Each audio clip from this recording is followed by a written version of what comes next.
सभी प्यारे दोस्तों को नमस्कार साथियों, कैसे हैं आप सभी लोग। उम्मीद करते हैं बढ़िया होंगे और अपनी तैयारी में लगे हैं दोस्तों। जैसा कि आपको पता है कि इसमें हम आपको पहला वीडियो दे चुके हैं दोस्तों, ठीक। इसमें हम क्या करें, एसएससी जीडी जो पीवाई की है दोस्तों, उसका सोल्यूशन कर रहे हैं। पीवाई करें पिछले साल 2024 का जो एग्ज़ाम हो चुका है, उसकी हम सारी शिफ्टों का सोल्यूशन दोस्तों कराएंगे। देख सकते हैं आपकी सारी शिफ्ट लगी हैं दोस्तों। 20 तारीख से एग्ज़ाम शुरू हो गया था, 20 फरवरी से दोस्तों, ठीक। और कब तक एग्ज़ाम चला था, 30 मार्च को लास्ट में एग्ज़ाम जाके कैंसिल हो चुका था। तो उसी काफ़ी शिफ्टों का एग्ज़ाम एक दिन में कराया गया था दोस्तों, ठीक।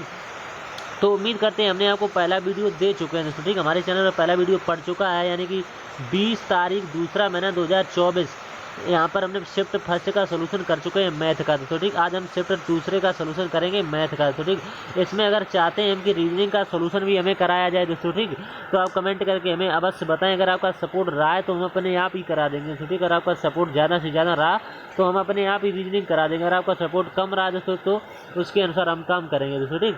तो अगर आप चाहते हैं कि रीजनिंग का भी सोल्यूशन हमें दिया जाए तो आप चैनल को सब्सक्राइब कर लें और कमेंट करके अवश्य बताएं दोस्तों, ठीक।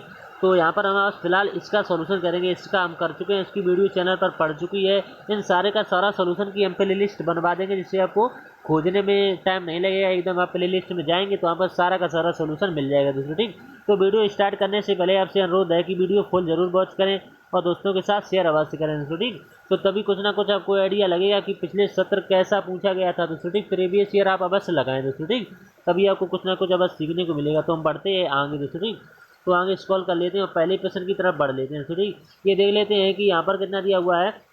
20/2/2024 का हम पहली शिफ्ट कब लगी थी, 9 से 10 लगी थी दोस्तों, ठीक। तो ये रीजनिंग है दोस्तों, ठीक। इसको हम स्क्रॉल करते चले जाएंगे और सीधा मैथ पर पहुंचेंगे। तो पहला प्रश्न दोस्तों आपके सामने है, आप देख सकते हैं यहाँ पर क्या पूछा गया है। हम आपको बता देते हैं, सवाल पढ़ेंगे और एक ही झपट में आंसर निकालेंगे कि 70 सेंटीमीटर आधार की त्रिज्या और 14 सेंटीमीटर ऊंचाई वाले बेलन का वक्रपृष्ठीय क्षेत्रफल कितना हुआ।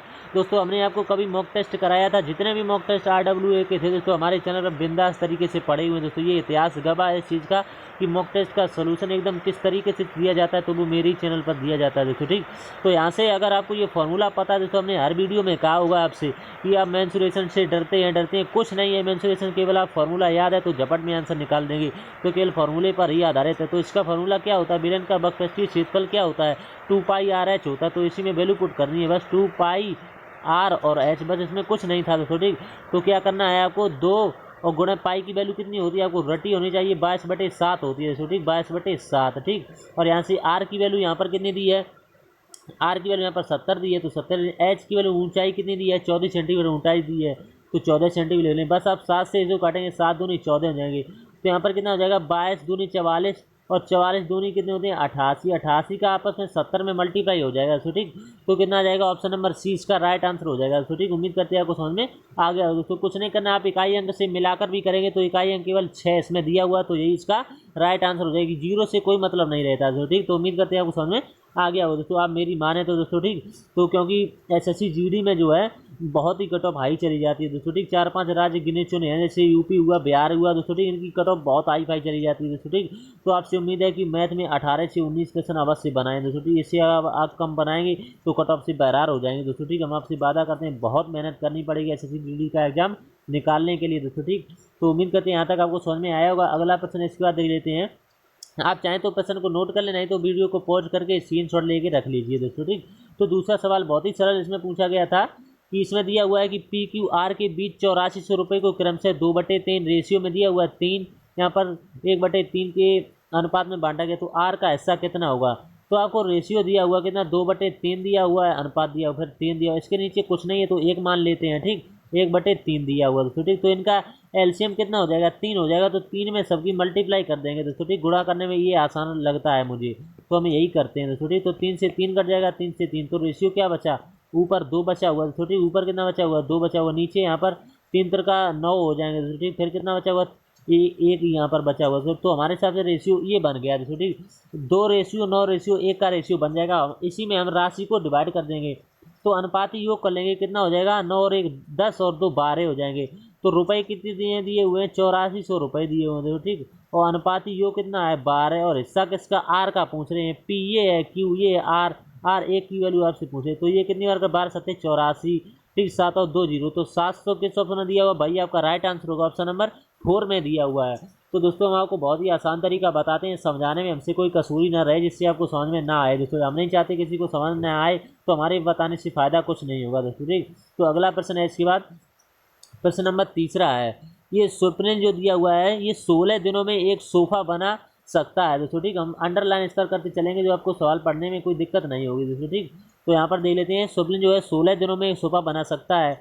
रेवती साथ मिलकर उस काम को करते हुए काम को 128/17 दिनों में पूरा कर सकता है। यदि रेवती अकेले काम करती है तो काम पूरा होने में रेवती कितने दिन लेगी दोस्तों, ठीक। दिन लगेंगे, इसमें पूछा हुआ है। टाइम एंड वर्क से बढ़िया प्रश्न बनता है दोस्तों, ठीक। तो यहाँ पर हम आपको समझा देते हैं कि इसमें दो लोग दिए दोस्तों, ठीक। एक को हम एस से लिखेंगे दोस्तों, ठीक। यहाँ पर स्वप्निल दिया हुआ है, रेवती को आर से लिखेंगे, ठीक। तो यहाँ से जो होता है कि ये 16 दिन का लेती है दोस्तों, ठीक। एक सोफ़ा बनाती है, और ये कितने लेते हैं 128/17 ठीक। तो जब यहाँ पर कुछ नहीं तो एक मान लेंगे। जब आप इस फॉर्म में हो जाते हैं तो बच्चे कंफ्यूज हो जाते हैं कि इसका लासा कैसे लें, लासा कैसे लें। जब लासा ही नहीं ले पाते हैं तो सवाल सॉल्व कहाँ से कर पाएंगे, क्योंकि मेन रोल लासा होता है सवालों में। तो क्या होता है कि इस तरीके जब सवाल बन जाती है तो आपके दिमाग में एक बात आती होगी, ये भिन्न के फॉर्म में लिख जाती है, यानी अंश बटे हर के फॉर्म में जब हो जाती है तो उसका लासा मासा में टाइप होता है कि भिन्न का लासा मासा कैसे निकालते हैं, यानी लासा बटे मासा, ठीक। लासा ऊपर वाली का लासा ले लेते हैं, नीचे वाली का मासा ले लेते हैं दूसरी। अगर मासा पूछा जाए तो ऊपर का मासा, नीचे का लासा। जो पहले पूछा जाए भाई ऊपर, जो बाद में पूछा जाए वो नीचे हो जाता है दोस्तों, ठीक। तो यहाँ से ले लेंगे सबसे पहले इनका एलसीएम आसानी से दोस्तों, ठीक। तो यहाँ से कितना आ जाएगा, लासा बटे मासा की फॉर्म है दोस्तों, ठीक। तो यहाँ से 128 आ जाएगा दोस्तों, ठीक। 128, तो ये 16 का इसमें भाग देंगे तो ये कितनी बार चलेगा, 8 बार। 16 ठीक 128 होते हैं दोस्तों, ठीक। तो यहाँ से इसकी 8 निकलेगा, और टोटल 17 है दोस्तों, ठीक। इसकी 8 निकल के आ जाएगी एस की, तो आर की यहाँ से कितनी आ जाएगी, 17 में से 8 को हटाएंगे तो आर की यहाँ से 9 क्षमता निकल के आ जाएगी दोस्तों, ठीक।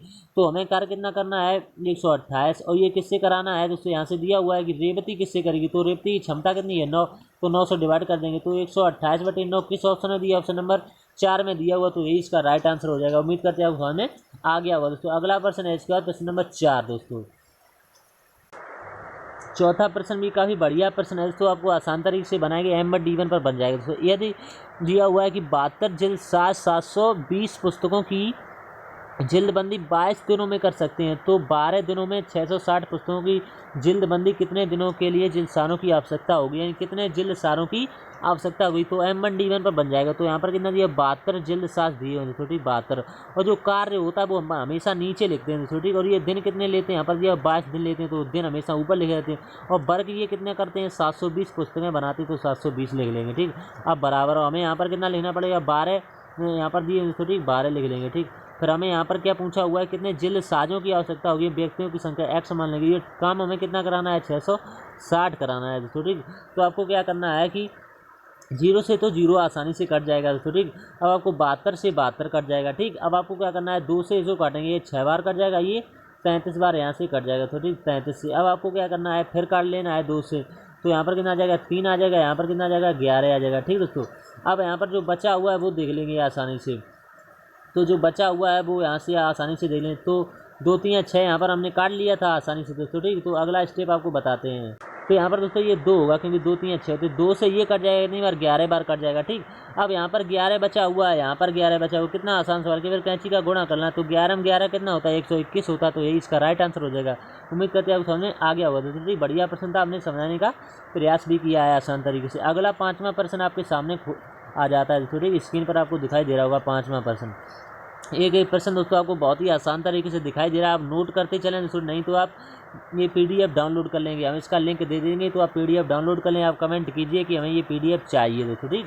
तो आपको सब कुछ मिलेगा, केवल चैनल को सब्सक्राइब करिए, दोस्तों के साथ ज़्यादा से ज़्यादा शेयर कीजिए, ठीक। तो सवाल को पढ़ते हैं पुनः। एक व्यापारी अपने सामान को क्रय मूल्य से 50% अधिक अंकित करता है, 20% की छूट देता है। छूट देने के बाद व्यापारी को कितने प्रतिशत का लाभ होता है। तो कितना बढ़िया व्यापारी है, वो पहले छूट भी देता है फिर भी लाभ कमा लेता है। ऐसे व्यापारियों की आवश्यकता होती है दोस्तों, ठीक। तो इसमें पूछा हुआ है कि पैसा लाभ कितने का हो रहा है दोस्तों, ठीक। तो आपको क्या करना है, 50% को क्या लिख सकते हैं, आपको फ्रैक्शन लिखना सिखा देते हैं, ठीक। 50/100 होता है, ठीक। 50 सेकंड 50, 50 दूनी 100, तो अधिक का है तो 2 से 3 हो जाएगा दोस्तों, ठीक। 2 से 3, फिर 20% की छूट देता है, तो 20% की फ्रैक्शन वैल्यू क्या होती है, 20/100 दोस्तों, ठीक। 20 एकम 20, 20 पंचे 100, यानी कि 5, तो 1/5 हो जाएगी। तो छूट देता है तो 5 से कितनी हो जाएगी, 4 हो जाएगी दोस्तों, ठीक। 5 से 4, अब आप इसको सॉल्व कर लें। यहाँ पर कितना आ जाएगा, 5 दूनी 10 हो जाएगा। यहाँ पर कितना आ जाएगा, 4 3 12 हो जाएगा।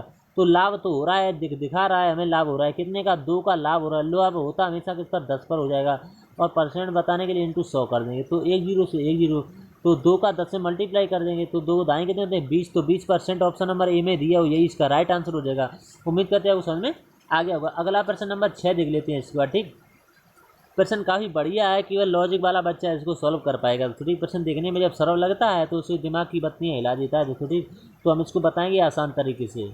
तो छठवें प्रश्न में कुछ नहीं करना है, तो आपको इसमें जोड़ना है, इसका वर्ग करना है और आसानी से जोड़ देना है। इसको हम आपस में सिखाते हैं। जैसे दोस्तों लिखा होगा यहाँ पर, हम बता देते हैं आपको। जैसे यहाँ पर ये लिखा है दोस्तों, ठीक, हम आपको एग्जाम्पल के तौर बताते हैं। जैसे ये लिखा हुआ है 0.0 और इंटू करेंगे यहाँ पर, ठीक, 0.0। अगर आप इसमें गुणा करने के लिए कहा जाए तो आप कैसे करेंगे, तो हम बता दें इसमें गुणा कितना आ जाएगा, 0.1 आ जाएगा। तो ठीक, क्योंकि 1 का 1 में गुणा करेंगे तो 1 आएगा, लेकिन यहाँ पर 1 अंक के बाद है, यहाँ पर भी 1 अंक के बाद यहाँ पर दिया हुआ, तो ये 1 अंक इसमें दिया हुआ, तो यहाँ पर भी 1 अंक के बाद यहाँ पर दशमलव लगाना पड़ेगा। तो वही प्रोसेस आपको सेम यहीं पर करना है। तो सबसे पहले इसको सॉल्व करेंगे तो इसकी वैल्यू कितनी आ जाएगी, 0.01 आ जाएगी दोस्तों, ठीक, 0.01। फिर प्लस करेंगे, फिर इसको सॉल्व करेंगे तो इसका जब बड़े करेंगे तो कितना आ जाएगा, 0.30 आ जाएंगे, 0.00 दशमलव यहाँ पर लगा हुआ है ठीक, और यहाँ पर 1 आ जाएगा। अब इसको जोड़ना है तो इसको जोड़ लेंगे तो कितना आ जाएगा, 0.0101 आ जाएगा। तो ये किस ऑप्शन में दिया हुआ है, 101, लास्ट में 101 सब में दिया हुआ है, केवल ऑप्शन नंबर दूसरे में दिया हो, तो यही इसका राइट आंसर। आप मिला लें दोस्तों, ठीक। तो उम्मीद करते हैं आपको आसान तरीका बताया, आपको समझ में आया होगा। अगला प्रश्न है इसके बाद प्रश्न नंबर 7 है दोस्तों ये, ठीक। तो एक वस्तु का अंकित मूल्य जो है उसके क्रय मूल्य से 60% अधिक है, यदि उस वस्तु पर 20% की छूट दी जाती है तो लाभ प्रतिशत कितना होगा। इसमें लाभ पूछा हुआ है दोस्तों, ठीक।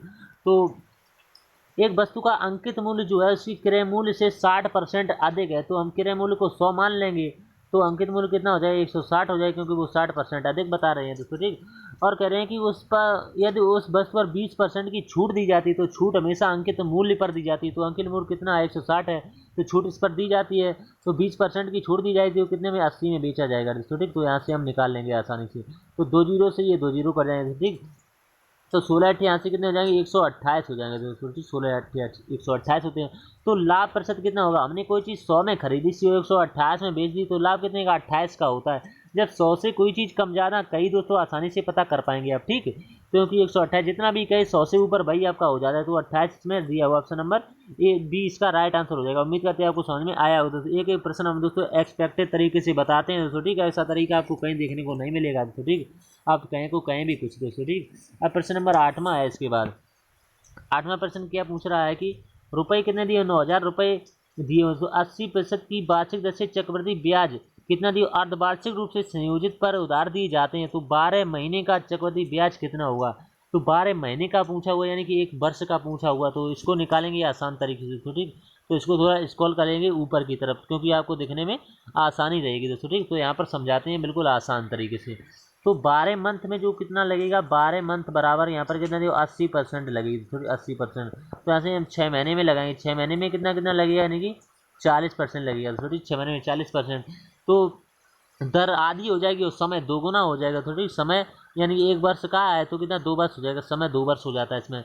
तो हम यहाँ से आसानी से निकालेंगे, 90 दिए होंगे तो यहाँ पर 9000 लिखेंगे, इसको तोड़ेंगे आसानी। तो इसका हम सबसे पहले 40% निकालेंगे, ठीक। 40% निकालेंगे तो 9000 का 40% कितना होता है, 3600 होता है, तो ठीक 3600। यहाँ पर भी कितना हो जाएगा, 3600, तो यहाँ पर भी लिख लेंगे 3600। अब चक्रवृद्धि ब्याज में होता है क्या कि ब्याज पर भी ब्याज लगेगा, इसका भी हमें 40% निकालना पड़ेगा, तो इसका 40% कितना होगा, 1440 हो जाएगा, तो ठीक 1440। अब आपको कुछ नहीं करना, इतने को जोड़ लेना है बस, आपका आंसर यानी 3636 कितना हो जाएगा, 7200 हो जाएगा, तो ठीक 7200। अब 7200 में आपको क्या करना है, ये 1440 को जोड़ना है, यानी 0 4 यहाँ पर लेना पड़ेगा, ठीक 40, अब यहाँ पर 14, तो इसको जोड़ लेना आसानी से। तो यहाँ पर आ जाएगा 0, यहाँ पर 4 आ जाएगा, ठीक। यहाँ पर 4 2 6 आ जाएगा, यहाँ पर 7 ही काटें, 86 40 किस ऑप्शन में दिया, ऑप्शन नंबर 4 में दिया हुआ, तो यही इसका राइट आंसर हो जाएगा।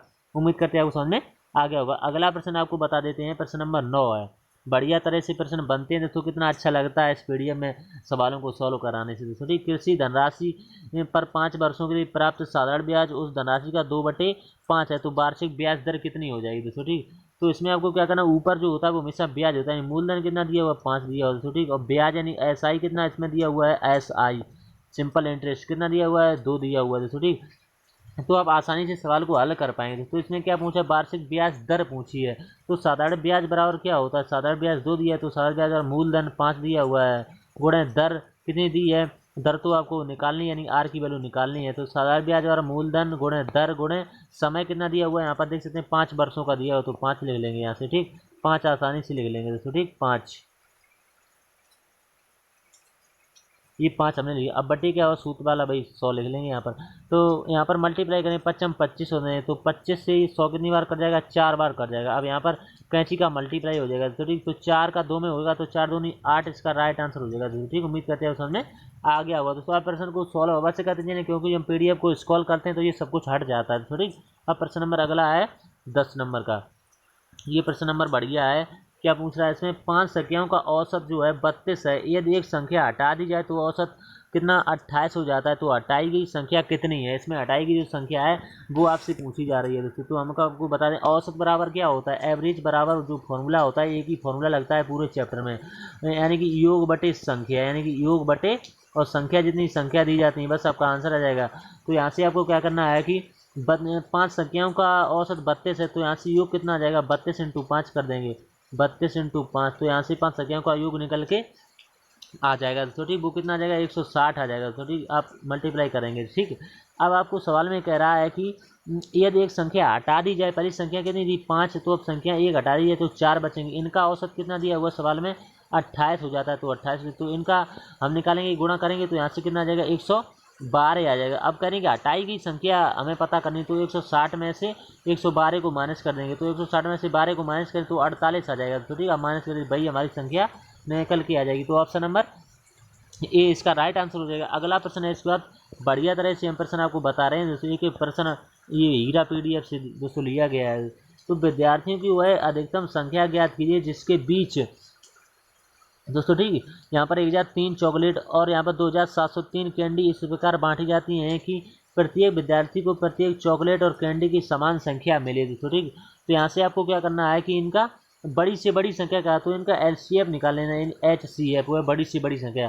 तो 19 इसका कभी नहीं होगा, 19 तो 29 होगा, कि 17 ही इसका राइट आंसर होगा, ना कि 33 होगा दोस्तों, ठीक। तो ये सवाल केवल डिविजुअलिटी रूल पर था, अब लगा के काटते एकदम आंसर आ जाता।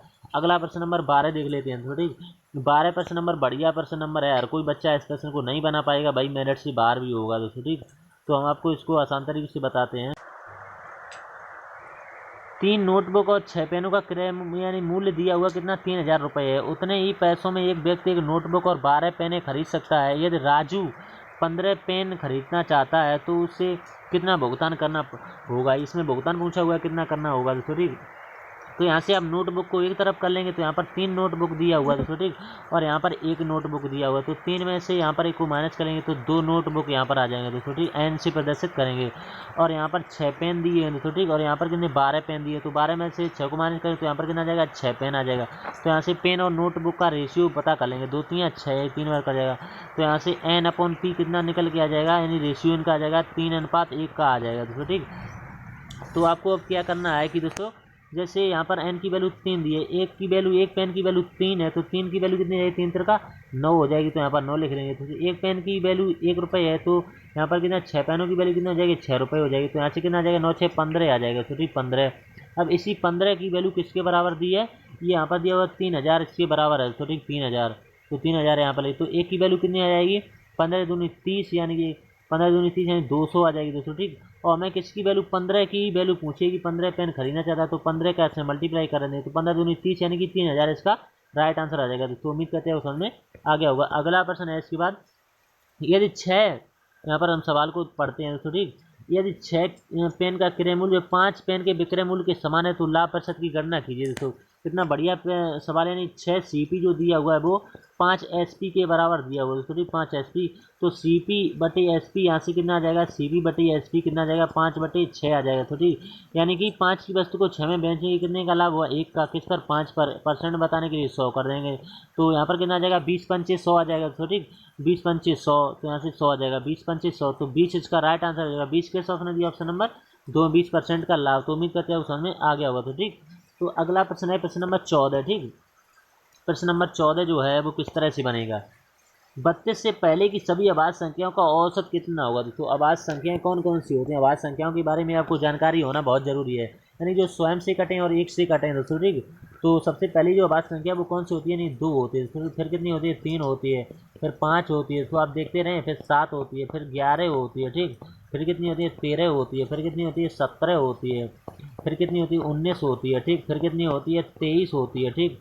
23 के बाद कितनी होती है, 29 होती है, ठीक। 29 के बाद कितनी होती है, 31, क्योंकि हमें 32 तक की बतानी है, ठीक। तो 32 से पहले तक की, तो ये इनका औसत पूछा है। तो औसत बराबर क्या होगा, इन सबको जोड़ लेंगे, इन सबको जोड़ेंगे तो आप जोड़ लेंगे, इनका योग कितना आ जाएगा, 160 आ जाएगा। तो ठीक 160, तो ये संख्याएं कितनी है, 1 2 3 4 5 6 7 8 9 10 11 से डिवाइड कर देंगे, तो ये अप्रोक्स में आ जाएगा 14.54 आ जाएगा। तो यही इसका राइट आंसर है। आप स्क्रीनशॉट ले लें, इसको जोड़ लें, अपने आप भाग देकर देखें कि आंसर ला पाएंगे कि नहीं ला पाएंगे दोस्तों, ठीक। आप सॉल्व किया करें, नहीं तो आप वीडियो देखते रहते हैं, सॉल्व करते नहीं, फिर आपको समझ में नहीं आता है दोस्तों, ठीक। PYQ लगाने से फिर फायदा क्या होगा। तो अगला प्रश्न है इसके बाद प्रश्न नंबर 15 है दोस्तों, ठीक। ये किस तरह से बनेगा, प्रश्न नंबर 15, दो संख्याओं का गुणनफल दिया हुआ है 720 है, उनका महत्तम समावर्तक 4 है, उन संख्याओं का लघुत्तम समावर्तक इनका कितना होगा, यानी एलसीएम इसमें पूछा हुआ है। तो आपने एक सूत्र पढ़ा होगा, यानी कि लासा इंटू मासा, थोड़ी वो बराबर कितना होता है, यानी पहली संख्या इंटू दूसरी संख्या के बराबर होता है। तो दो संख्याओं का गुणनफल कितना दिया हुआ है, 720 दिया हुआ, तो 720 ले लेंगे। और एलसीएम तो इनका लघुत्तम एलसीएम तो हमसे पूछा गया है, और मासा इनका कितना दिया हुआ, 4 दिया हुआ, तो ठीक। तो 4 से ये कितनी बार कट जाएगा, तो ठीक 18 चौक 72 होते हैं, तो ठीक, और 1 0, तो 180 इसका राइट आंसर आ जाएगा। उम्मीद करते हैं उस समझ आ गया होगा। अगला प्रश्न नंबर है प्रश्न नंबर 16, देख लेते हैं किस तरह से बनेगा, ठीक। प्रश्न नंबर 16, एक गोले की त्रिज्या में 50% की वृद्धि की जाती है, तो गोले के आयतन में कितने प्रतिशत की कमी होती है, तो ठीक। तो गोले का आयतन तो इसमें क्यू लगा दो, तो 4/3 पाई आर क्यू इसका वो होता है आयतन, तो ठीक गोले का आयतन, तो क्यू करना पड़ेगा। तो 50% की फ्रैक्शन वैल्यू क्या होती है, 1/2 होती है, 50 50 50 दोनों 100, तो ठीक। तो इसमें क्या करना है कि बस 2 से 3 कर देना है, थोड़ी वृद्धि कही है तो 2 से 3, तो 2 से 3 कितनी बार करना पड़ेगा, यहाँ पर क्यू है तो 3 बार करना पड़ेगा, सॉरी 2 से 3, तो यहाँ से कितना आ जाएगा, 8 आ जाएगा, 2 का क्यू 8, 3 का कितना आ जाएगा, 27 हो जाएगा। तो कितने प्रतिशत की वृद्धि हुई, तो यहाँ से वृद्धि आपको पता कर लेनी है आसानी से। तो यहाँ से वृद्धि कितनी हो जाएगी, 19 की वृद्धि हो जाएगी, तो किस पर, 8 पर हो जाएगी, और इंटू 100 कर देंगे, ठीक। यानी कि ये कितना हो जाएगा, 1900/8 हो जाएगा। तो 1900 में 8 का डिवाइड कर देंगे, तो आंसर कितना आ जाएगा, ये पॉइंट में आएगा दोस्तों, ठीक। तो उम्मीद करते हैं आप समझ में आ गया होगा। अगला प्रश्न है इसके बाद प्रश्न नंबर 17 पर हम पहुँच चुके हैं दोस्तों, ठीक। तो उम्मीद करते हैं यहाँ तक आप समझ में आ रहे होंगे सवाल दोस्तों, ठीक। आप वीडियो लगातार देख रहे होंगे, ये हमारा मकसद रहता है दोस्तों, ठीक।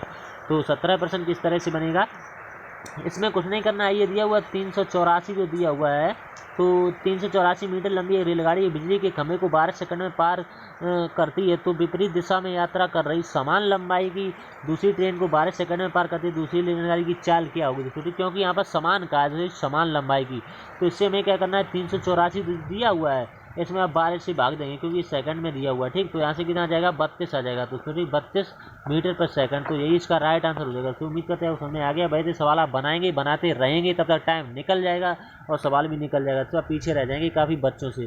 तो आप सवाल को ऐसे सॉल्व करें एकदम चुटकियों में, ठीक, क्योंकि 60 ही मिनट का समय होता है और 60 मिनट में आपको 80 क्वेश्चन को सॉल्व करना होता है, ठीक। टाइम तो मैनेज करना बहुत बड़ी बात हो जाती है SSC में, तभी आप सिलेक्शन के हकदार बन जाएंगे दोस्तों, ठीक। क्योंकि आपने एग्जाम दिया होगा या नहीं दिया होगा दोस्तों, ठीक। तो इस तरह से आपको चीज़ें हम बताते रहते हैं, ठीक। 18वें प्रश्न आपके सामने है दोस्तों, ठीक। बढ़िया प्रश्न है और किस तरह से पूछा गया है।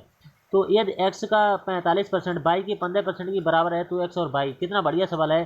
जब SSC में एग्जामिनर पूछता है तो इतना सरल सवाल पूछ देता है कि आपको देखिए इतनी खुशखबरी आ जाती है कि सवाल ऐसा भी GD में बन जाता है। जब कठिन पूछ देता है तो भाई बहुत कठिन हो जाता है। तो यहाँ पर हम देखते हैं कि जो संख्या है x के 45%, तो 45 ले लेंगे, बटे 100 करेंगे दोस्तों, ठीक।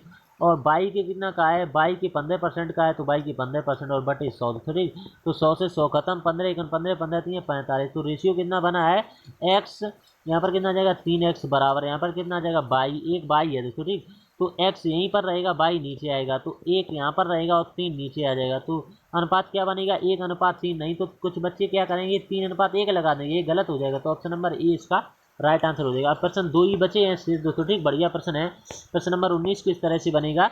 एक मेज का विक्रय मूल्य जो है 6,875 रुपये है। यदि लाभ प्रतिशत 25% है तो मेज का क्रय मूल्य क्या होगा। बढ़िया प्रश्न है। 25% की फ्रैक्शन वैल्यू आपको पता होनी चाहिए। दोस्तों सवाल एकदम हो जाएगा। 25 में 25, 25 को 100, तो प्रतिशत क्या कहा है, लाभ कहा है, तो 4 से 5 हो जाएगी, ठीक। तो ये हमारा क्रय मूल्य हो जाता है, ये हमारा विक्रय मूल्य हो जाता है। तो सवाल में हमें विक्रय मूल्य दिया हुआ है दोस्तों, ठीक, यानी कितने की वैल्यू दी है, 5 की वैल्यू हमें दी है दोस्तों, ठीक। तो 68 यहाँ पर लिखेंगे, 68 और 75 दोस्तों, ठीक, 68 75 और 5 से यहाँ पर डिवाइड करेंगे, ठीक। तो यहाँ से जितना आएगा वो हमारा, तो यहाँ से कितना आ जाएगा, 5 से इसको काटेंगे सबसे, ठीक, 5 से कम 5 हो जाएंगे, ठीक। तो यहाँ पर कितना बचेगा, 1 बचेगा, तो 5 से 15 हो जाएंगे, ठीक। 5 7 35 और 5 25, तो 1375 यहाँ पर आ गया, तो ठीक 1375। अब इसमें आपको क्रय मूल्य पूछा हुआ है, तो क्रय मूल्य हमारे हिसाब से 4 है, तो 4 की इसमें मल्टीप्लाई कर देंगे आसानी से। तो यहाँ पर कितना आ जाएगा, 5500 आ जाएगा। तो 5500 किस ऑप्शन में दिया हुआ है, ऑप्शन नंबर ए में दिया हुआ है, तो यही इसका राइट आंसर हो जाएगा। उम्मीद करते हैं आप समझ में आ गया। प्रश्न नंबर केवल बचा हुआ है लास्ट प्रश्न दोस्तों, ठीक। तो उम्मीद करते हैं यहाँ तक आपको समझ में आ रहे होंगे दोस्तों। प्रश्न नंबर लास्ट है इसके बाद, तो देख लेते हैं किस तरह से बनेगा। किसी संख्या के 20% का 25% 250 के बराबर है, तो उस संख्या का 35% कितना हो। कोई संख्या है x का 20%, ठीक, 20/100, और इसी 20 के जो 25%, तो 25 लिखेंगे। बढ़िया सवाल है, लगाने में बहुत मज़ा आ रहा होगा आपको। और बराबर में कितना है, 250 के बराबर दिया हुआ है। तो यहाँ से काटेंगे, 25 से काटेंगे 25 चौकू 100, 4 से काटेंगे 4 पंचे 20, 5 से काटेंगे 5 दूनी 10, यहाँ पर कितना आ जाएगा 20। तब 25 का 2 में मल्टीप्लाई करेंगे तो 25 दूनी होते हैं 50, ठीक, 50 और 2 जीरो में 5000 आ गया। अभी सवाल सॉल्व में 5000 का आपको कितना निकालना है, 5000 का 35% अभी निकालना है, ठीक, क्योंकि इतना करके सवाल बच्चे कहते हैं पूरा हो गया, अभी पूरा नहीं होगा। ये 2 जीरो से 35 पंचे कितने हो जाएंगे, यानी 175। इसका राइट आंसर एक ही 0। तो उम्मीद करते हैं हमने आपको यहाँ तक 20 प्रश्न बताए हैं, आपको समझ में आए होंगे। अभी 26 मिनट ही लगे हैं दोस्तों, ठीक। तो उम्मीद करते हैं यहाँ तक आपको समझ में आया होगा। अगर आप चाहते हैं कि इसका और ही सोल्यूशन कराया जाए तो पूरी की पूरी PDF पढ़िए दोस्तों। आप चाहते हैं तो पूरा सोल्यूशन कराया जाए तो हम पूरा सोल्यूशन भी करा देते हैं, क्योंकि ये GS इस तरह से पूछी है, ये रीजनिंग इस तरह से पूछी है, सब कुछ। अगर आप सोल्यूशन चाहते हैं तो चैनल को सब्सक्राइब कर लें। और दोस्तों यहाँ पर हमने ये शिफ्ट वाला सोल्यूशन कराया है दोस्तों, ठीक। तो उम्मीद करते हैं आपको समझ में आया होगा। अगर समझ में आया हो तो दोस्तों के साथ शेयर अवश्य करें। चैनल पहली बार है तो चैनल को सब्सक्राइब अवश्य करें, तो ठीक। तो उम्मीद करते हैं यहाँ तक समझ में आया होगा। तब तक के लिए धन्यवाद दोस्तों।